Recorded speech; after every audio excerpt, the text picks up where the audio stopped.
In today's story, we follow the journey of a great hero who, after being reincarnated, discovers that all records about him have disappeared, as if he had never existed. Searching for clues as to what had happened to his records, he discovers that the great evil he defeated by sacrificing himself was somehow alive. On a sunny day at the Imperial School of Milan, we see a professor calling his students' attention, as today they would learn about the Age of Heroes. The educator enthusiastically talks about 5,000 years ago when the record of heroes began to be used. He tells them that at that time the world was going through many changes. Placing his hand on his chest, the young professor says that the Imperial School had been chosen as the location for this year's exam. While saying that he was sure that most of the students would pass, the educator is interrupted by the sound of someone sleeping. Glaring at the student in the back of the room, the advisor says that they should pay more attention in class. The professor calls the attention of Leo, the sleeping student, saying that since he seemed to know everything in class, he would ask him a question. He then asks Leo what needed to be done 5,000 years ago to be considered a hero. Leo replies that it was easy. He says that if someone did something important, people would naturally support him. Scratching his head, the teacher asks if anyone volunteers to answer. A red-haired person then raises his hand, saying that the gods don't support him so easily. The boy then says that to become a hero,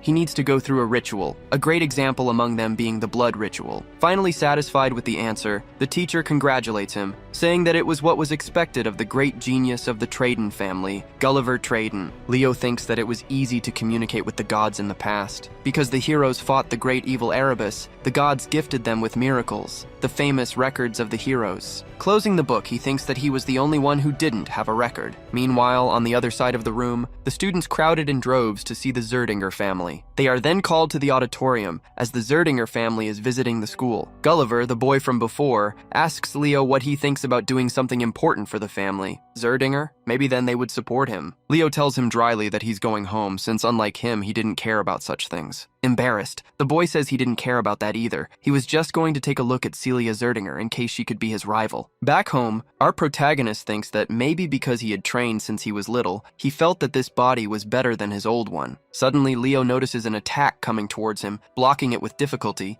He asks what she was thinking. The woman tells him that it had been a long time since they last dueled. She then says that if he wants to enter Lumerne, he will need a lot of talent. Saying that this would be his last test, she attacks again. Crossing their swords, she asks him what he thought about making it a little more difficult. Leo then asks her if she wasn't being too hard on him, calling her mother. She then tells him to just keep blocking, advancing quickly towards Leo. The woman then realizes that she had used too much force, and thinks that if Leo didn't block, it would be the end for him. Fortunately, Leo ends up dodging the attack, after which the woman ends up falling to the ground. Winning the fight, the boy asks if everything was okay with her. The woman thinks that Leo's talent was absurd for his age. She asks the boy if he still thought about going to Lumerne Academy. Our protagonist thinks that among the records of the 4 heroes who saved the world, there should be one about him. He answers yes. Then his mother tells him that the members of the Zerdinger family who visited the school today would stay at their house for now. Leo asks her if they would really have to stay there. His mother tells him that she didn't like the idea either, but she planned to ask Zeus Zerdinger to teach him the Zerdinger family aura. Patting his head, she tells him that next year he would be strong enough to enter Lumerne Academy. In his thoughts, he wonders what she would think if he said he wanted to enter this year. After arriving at the Plav house, Celia wonders what her uncle wanted with a place like that, and thinks that it would have been better if they had stayed in a hotel. She says that they needed to focus on the academy entrance exam and not on a small family. Calling for her uncle, Zias asks her if she wasn't interested in knowing the strength level of the boy,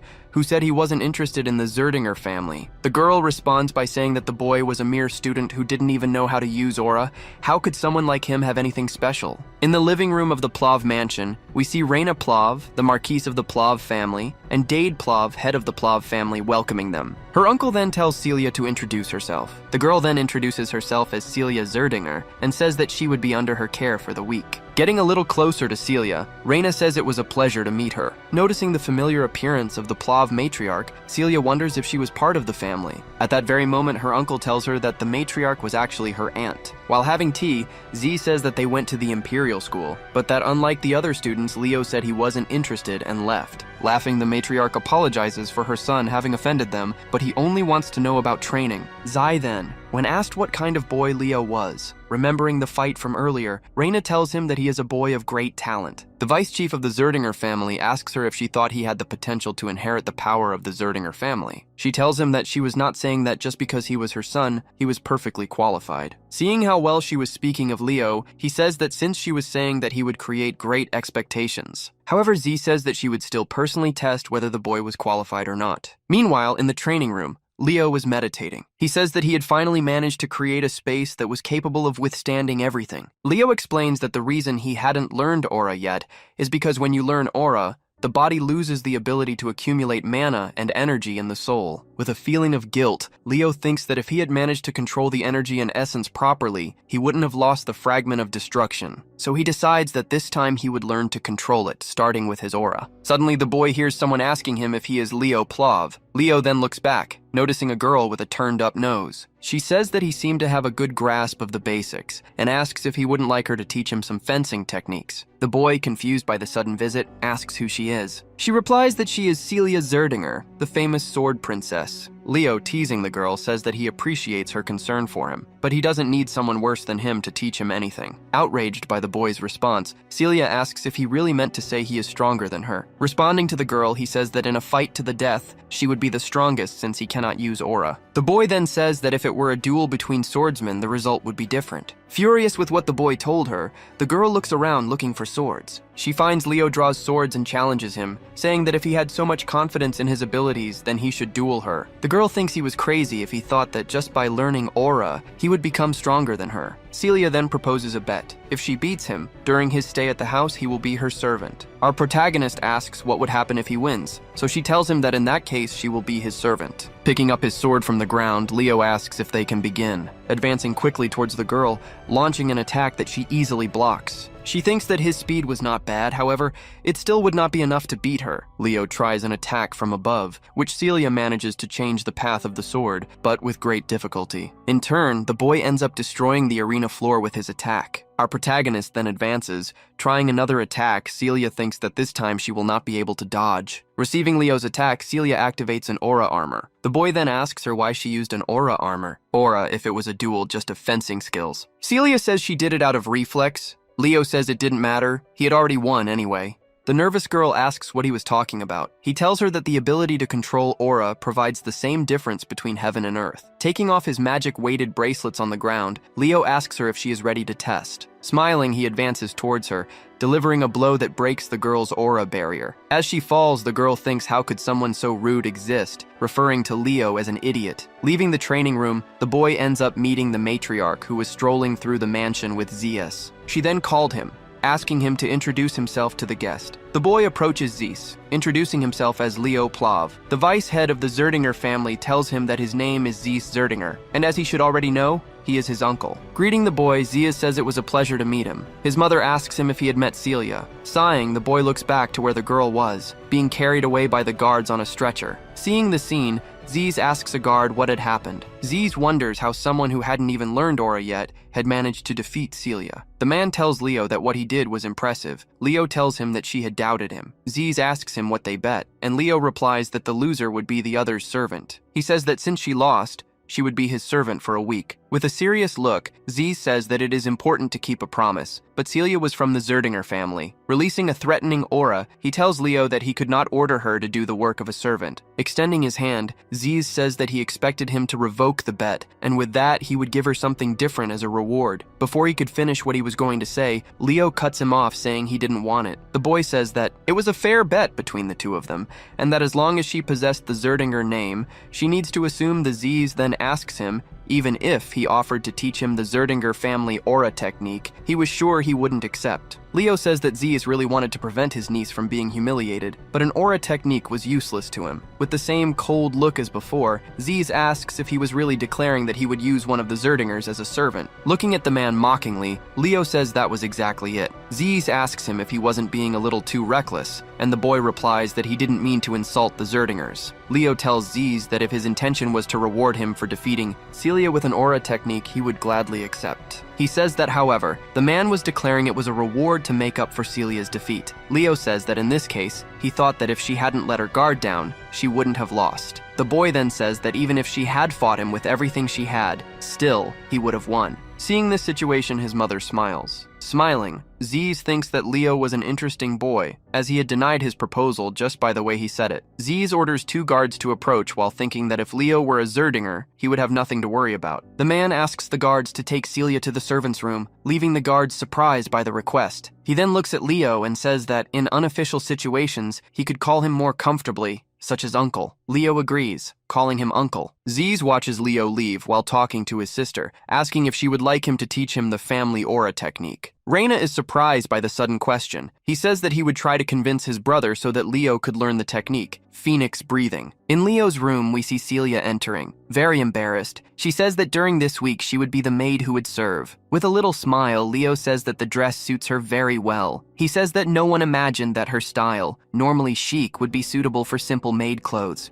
Angrily, she tells him to stop it. Laughing, he says he didn't mean to make her angry, apologizing. He says he had a friend who really appreciated beautiful things, and says those habits must have passed on to him. Leo remembers his dwarf friend, who said that if peace returned, he would like to spend the rest of his life spreading beauty to everyone. The boy says that the dwarf's flaw was his great honesty. Remembering the time the dwarf asked his companions to be models for his art, Celia asks Leo about the book he was reading, wondering if it was some kind of training book. Showing the book, the boy says it was a book he used to read when he was younger, The Great Hero of the Beginning. Wondering why he was reading a history book, Celia remembers that she read this book when she was only 5 years old. She then frowns at the boy's suspicious attitude and goes towards the bookshelf. The girl says that he seemed to really like The Hero of the Beginning, and that the common researcher of great heroes didn't even compare to him. The boy replies that he was just collecting books and ended up like this. The girl asks about the number of books he had about the hero Kyle. Leo says that among all the things the heroes did, there are things that were difficult to attribute to any particular hero. So he says he believes these achievements were the hero Kyle's. Celia says he was probably just a charlatan who wanted to steal the credit for the hero's achievements. Leo asks her if she was talking about the hero Kyle. She then says that was what most people thought, however. She says that she thought the same about the hero. Our protagonist, wondering if that was how people thought of him, ends up speaking out loud. Noticing the confused girl,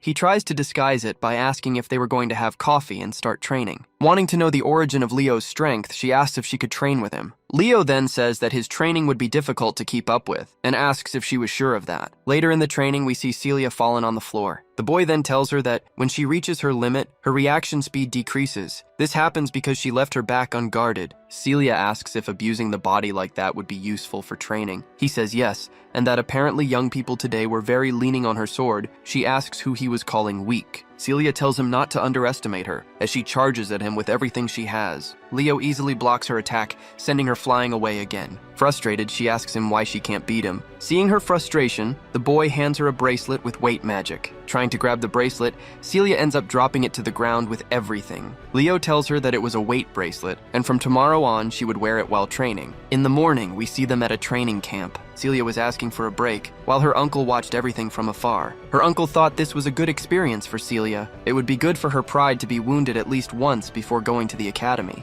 Zai then calls for Leo, who goes to him. He tells the boy that he was thinking of asking the patriarch to allow him to teach the boy the phoenix breath. Leo is a little confused until he remembers. The phoenix's breath, he was talking about the Zerdinger family's origin for aura. Our protagonist thinks that only people recognized within the family could learn. The girl intrudes on their conversation, saying that her father would not accept it easily. His uncle says that for that he had a condition for this. He needed Leo to pass the Lumerne school entrance exam. Celia then says that Leo could not even use aura. An exam like the Lumerne one would be too dangerous for him. With a smirk, Leo agrees with Celia, saying that he had no experience in real combat. While remembering his fights as Kyle, he thought that was true when it came to just this life. Ziz asks him what he thought of the idea. Leo asks Ziz about what his parents thought of the idea. The man tells him that they would let him do whatever he wanted. Leo nods and accepts the proposal. Leo says the break is over and starts running at full speed. A week later, on the day of the entrance exam for Lumerne Academy, Many people were whispering about the presence of the Sword Princess. Celia then asks Leo if he was nervous about the exam. He replies that he wasn't nervous at all, reminding her of their bet. The boy asks her if she shouldn't improve the way she talks to him. At that moment, we see someone calling for Celia. We see that it was Gulliver. Seeing our protagonist near Celia, he asks what he is doing there. While trying to get Celia's attention by asking how she is, the redhead continues to ask why someone like Leo is there. The two stare at the boy with a puzzled expression. Nervous, the boy says it was Gulliver Tratton, and that they had seen each other the day she visited the school. She apologizes, saying that she didn't remember the boy. Saying goodbye, she takes Leo's hand and pulls him away. At that moment, we see two people with silver hair calling for Celia. Seeing who it was,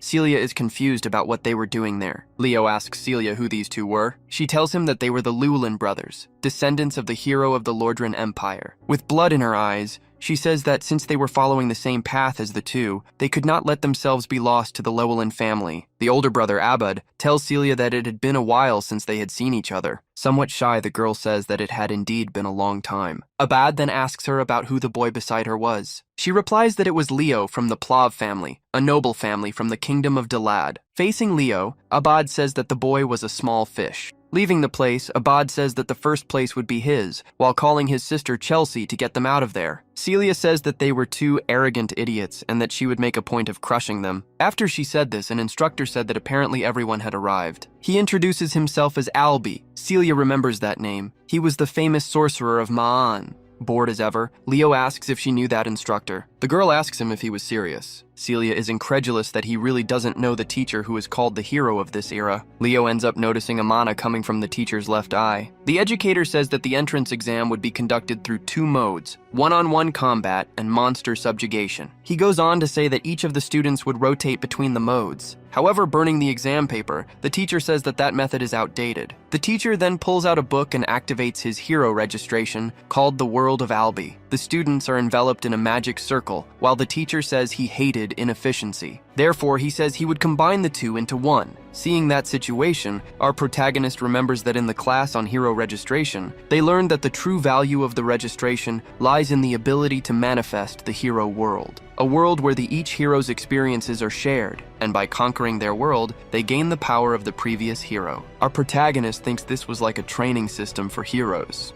As they are transported to a forest, Leo wonders if this is what the hero's world was like. The professor, who is observing everything, tells the students that this place was called the Wild Forest, and that the only thing they needed to do was survive, no matter what. Our protagonist thinks that this place hadn't changed at all, while wondering where that voice came from. He says that this place used to be an elven forest that was cursed by the Witch Queen, Salatna. The students begin to wonder where they were, some even asking the instructor to take them out of there. One student says that it was just an illusion, asking them to stop being scared. Looking into the forest, our protagonist thinks he was wrong. Even though it is a created world, everything that happened there was real, and the dangers there could really kill. At that moment, Leo receives a surprise attack and ends up dodging it. It was Abad's sister who says she was happy to have the chance to eliminate someone from the Zerdinger family. Leo tells her that she was not from the Zerdinger family, but from the Plav family. The girl tells him that it doesn't matter, as he was friends with Celia. She then summons a wind scythe, and our protagonist thinks that he has never seen such magic in his past life. The boy says that in any case, the basics do not seem to have changed. The silver-haired girl says that he seemed very calm for someone who was facing her. Spinning the scythe calmly, the girl threw the weapon towards the boy. Leo easily deflects the scythe with his sword, throwing the girl's weapon away. She wonders how he had blocked it if she didn't feel any aura from him. The girl thinks it could be an aura that is difficult to detect. Our protagonist says that her attack was very simple, and asks what she thought about joining him. Laughing, the girl says that unfortunately for him, she was a battle mage. The girl asked if she heard correctly when he said that his attack was too simple. Leo says that compared to the power of her magic, that attack was nothing special. Insulted, the girl asks who he thought he was trying to teach her about magic, a direct descendant of the Llewellyn family. She says that she would crush him with the attacks he called simple. The girl casts several wind spells in a row, but when she looks, our protagonist has disappeared. Not sensing any trace of mana in the place, the girl wonders how this was possible. At that moment, the boy appears in front of her, ready to throw a punch. She then falls to the ground and Leo asks her if she would join him or not. Meanwhile, outside the world created by Albie, the people were happy because finally the transmission of what was going on inside had begun. The first thing they see as soon as the transmission starts is the silver-haired girl trapped in a log. Upon waking, the girl sees our protagonist near a fire. Our protagonist, seeing that she had woken up, asks if she would cooperate with him. She says never, saying that she doesn't need anyone other than her brother. The trapped girl tries to summon her wind scythe, but is prevented by the protagonist's magic restricting ability. Leo thinks he doesn't have much mana, so the magic wouldn't last long. He needs to be quick. Chelsea says she could get out of there even without magic. The boy asks her if she thinks he would let her focus for that. Leo ties the rope even tighter and pushes the fire closer to her, leaving her panicked. She says she would cooperate, asking him to get her out of there. The boy asks her to swear on her family's name. In a panic, wanting to get out of there quickly, the girl does so. Releasing Chelsea from the rope, he thinks that kids nowadays are much easy to manipulate. Picking her up without her arms, he says it was a pleasure to meet the Llewellyn mage. In the teacher's lounge, where the instructors were judging the students, Professor Albie comments on the students being out of the norm. They preferred to fight each other instead of fighting monsters. He thinks that only 2 students got straight to the point. These students were Celia Zerdinger and Abad Llewellyn. The instructor says he thinks the future of the Republic will be bright. Albie then sees Leo fighting alongside Chelsea against a Cyclops. He thinks that what the boy did to get Chelsea's cooperation was immature, but with her cooperation, it was almost impossible not to pass. Observing Leo, the professor says that he was certainly an unexpected underdog. After defeating 2 monsters, Chelsea tells Leo that going alongside a knight made things much easier. Curious, she asks what aura the boy was using, as she didn't detect any mana coming from him. He replies that he didn't know how to use it. The girl asks him how he did all that without an aura, and Leo replies that, like anything else, the foundation is the main thing. Our protagonist uses wind magic as an example, asking her what she thought her foundation was. Using wind magic in a crude way, she puts a wooden jacket on a nearby animal. She tells him it was insolent to talk about wind magic in front of her. As they walked, he tells her that she had great power, but had used it incorrectly. Noticing something strange, he asks her to wait. There were bodies on the ground. Chelsea says they looked like mummies. Leo says he had seen something that left its victims that way. The boy, after saying that he had finally understood the conditions to pass the test, pushes Chelsea back, protecting her from something. It was other students trying to get rid of them. They were talking about getting rid of the girl first because the other guy was a nobody. At this moment, we see that the student who said this was Gulliver. Gulliver orders the students to attack together. Activating a kind of Sharingan, the protagonist punches one in the face, who already faints. The redhead is a little scared because he didn't expect the boy to be so strong. Leo asks Chelsea to cover him. Gulliver asks what they were waiting for, ordering the students to get them. Our protagonist then goes wide-eyed in pure hatred. We see Gulliver running through the forest in the biggest Friday the 13th vibe. The boy thinks he wouldn't be able to escape like this. He says he needed to quickly find another group. From a distance, Celia can see the boy running for his life. Celia and Abad end up finding Leo and Chelsea, who were near several students passed out on the ground. Seeing her brother, Chelsea runs to hug him. He tells her he was happy to see her. Celia asks Leo why they are together. The boy says he suggested that they cooperate. Celia tells him that there was no way a stubborn girl like Chelsea would accept that. Leo, with an evil smile, says that he had convinced her. Celia wonders what that crazy man had done. Lifting one of the students from the ground, Chelsea asks him why Leo was helping them. He says that they didn't need to fight anymore, since they would conquer the world together. Looking at Leo, they ask what he was talking about conquering the world. The boy explains that in the forest there was an anomaly, and asks if they were seeing these corpses. Our protagonist says that it is as if the moisture from the bodies had been sucked. Furthermore, Leo asks if they saw any monsters nearby. Celia says that it is as if there was something they were afraid of. Probably a high-grade monster must have appeared and scared the other monsters. Abad says that probably the hero Albie's first feat was to defeat a high-grade monster. Suddenly, they feel a great danger close to them. Leo says that the creature had finally revealed itself. Now with Gulliver, we see him alone, thinking that no matter what he had to do, he would make sure Leo failed the test. With his staff, he lit the way until he saw a body. The boy fell to the ground screaming in panic. He ended up drooling on his staff. Looking at the source, he saw that a giant spider was attracted by the noise he made. Outside the test, we saw that many failed. The professor said that of the approximately 500 who were there in total, all failed. Another professor told Albie that even if that was the case, he needed to choose at least 100, just like the other regions, as there were only 50 in the test yet. Albie told him that if no one met his standards, he was willing to fail everyone. He said that the headmaster knew this when he put him in charge of the test. He said that a hero could only be found in times of trouble. Albie thought that Leo probably noticed the anomaly in the forest, however. He wondered if he could overcome this world. Going on, in the direction of the anomaly, one of the students who was with Leo and the others comments that everything was very dark. Using a spell to see the way, Celia says that there was something ahead, telling them to prepare. She points her sword at the monster, where we see that Gulliver was being swallowed alive by the spider from before. Celia wonders what kind of creature it was. When Abad was going to try to attack the spider with a wind spell, he is stopped by Leo. Leo calls for Gulliver, telling him to wake up and break the crystal. Gulliver decides to trust Leo, breaking the crystal, and consequently failing the test. At this moment, Abad uses the wind trap spell, which ends up being effective. However, by grazing the monster, he manages to regenerate. The monster then advances towards them,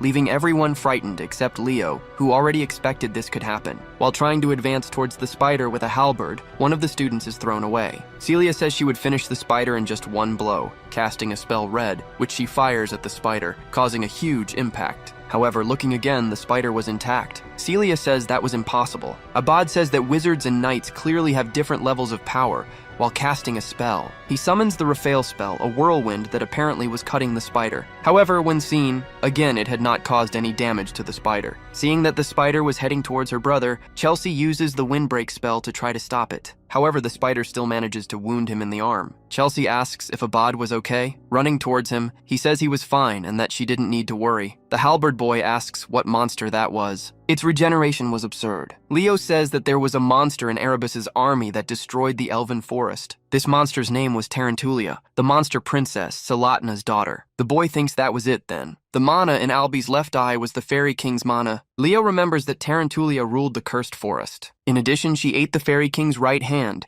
which resisted and destroyed the forest where the elves lived. He says that his past life companion Luna certainly killed Spider. The king's hand in the spider's stomach probably saved her. Leo remembers that there was an infinite source of life energy, the Ring of Life. Abad says that if the monster was the key to this test, then he would defeat it. Celia, very competitive, says that the one who would kill the creature would be her. The two fiercely attack the creature, and Leo says that it would only continue if regenerating eternally until they both ran out of mana. Celia then asks the boy what he suggested they do. He says that two people needed to work as a team for it to be possible. Abad refuses, saying that he would be the highest scorer, and Celia says the same. Then Leo tells them that if they don't beat the hero's world, everyone will fail. The silver-haired boy says that even if they worked, he asked who would be able to roll the monster there. Leo tells him that he would do it himself. Celia says that would be suicide, since Leo couldn't even use aura. He says he knows that, however, says that he could buy them about 5 minutes even so. Abad then asks what would happen if the attack failed. Leo looks back with the same mischievous smile as always. He picks up the halberd from the ground and says that that wouldn't happen, because fire and wind are great friends and always work well as a team. Celia and Abad look at each other as if they said it would never be true. The spider advances towards Leo,